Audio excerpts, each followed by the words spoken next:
নিষ্পত্তি করতে চতুর্থ দিনের শুনানি চলছে নির্বাচন কমিশনে। এ নিয়ে আরও জানাতে ইসি সচিবালয় থেকে সরাসরি যুক্ত হয়েছেন সহকর্মী বেলায়েত হোসেন। বেলায়েত, অনুমোদিত রোডম্যাপ কবে প্রকাশ করা হবে এবং রোডম্যাপে কি বলা হয়েছে সে ব্যাপারে কোনো আভাস পেয়েছেন কিনা?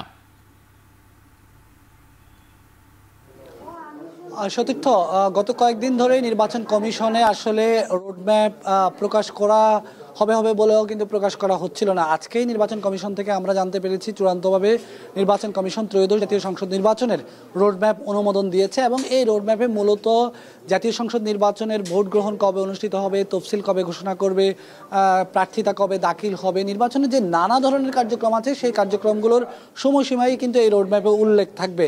আজকে চূড়ান্তভাবে অনুমোদন দেওয়ার পর এটি নির্বাচন কমিশন বই আকারে প্রবেশ করবে। ধারণা করা হচ্ছে আগামীকাল বা পরের দিন নির্বাচন কমিশন যে কোনো সময় নির্বাচন কমিশন এই রোডম্যাপটি প্রকাশ করবে আনুষ্ঠানিকভাবে।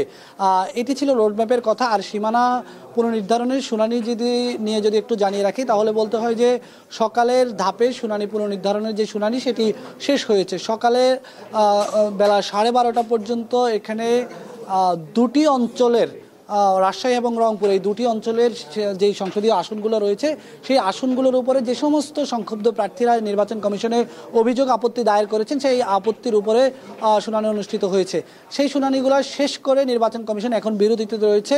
বিরতির পর বিকেল 2:30 দ্বিতীয় দফের আজকের দিনের মতো শুনানি শুরু হবে। সেখানে ময়মনসিংহ, সিলেট এবং ফরিদপুর এই তিনটি অঞ্চলের শুনানি করবে নির্বাচন কমিশন।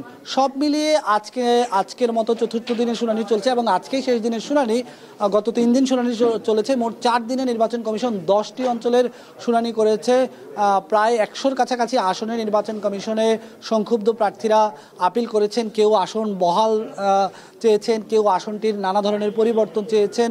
সবগুলো বিবেচনায় নিয়ে নির্বাচন কমিশন তাদের কথা শুনছে, তাদের যুক্তিতর্ক শুনছে, তাদের পরামর্শ নির্বাচন কমিশন শুনছে। সব কিছু শোনার পর নির্বাচন কমিশন আনুষ্ঠানিকভাবে বসে সিদ্ধান্ত নেবে যে নির্বাচন কমিশন আসলে কোন সীমানায় কী ধরনের পরিবর্তন আনবে কিংবা আনবে কিনা।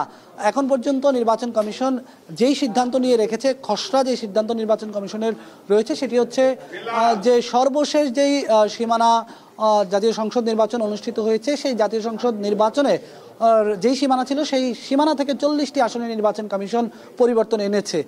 সেই পরিবর্তন নিয়েও শুনানি চলছে নির্বাচন কমিশন। এই পরিবর্তনগুলো ছাড়াও অন্যান্য আসনেরও কিন্তু সীমানা নিয়ে নানা ধরনের অভিযোগ আপত্তি নির্বাচন কমিশনে দায়ের করা হয়েছে। আমরা সকাল থেকে দেখেছি বিভিন্ন সংক্ষুব্ধ ব্যক্তির পক্ষে কোনো আইনজীবী কিংবা তিনি নিজে শুনানিতে অংশগ্রহণ করছেন, তিনি তার পক্ষে নির্বাচন কমিশনের কাছে তার যুক্তিতর্ক তুলে ধরছেন। নির্বাচন কমিশন সেগুলো শুনেছে।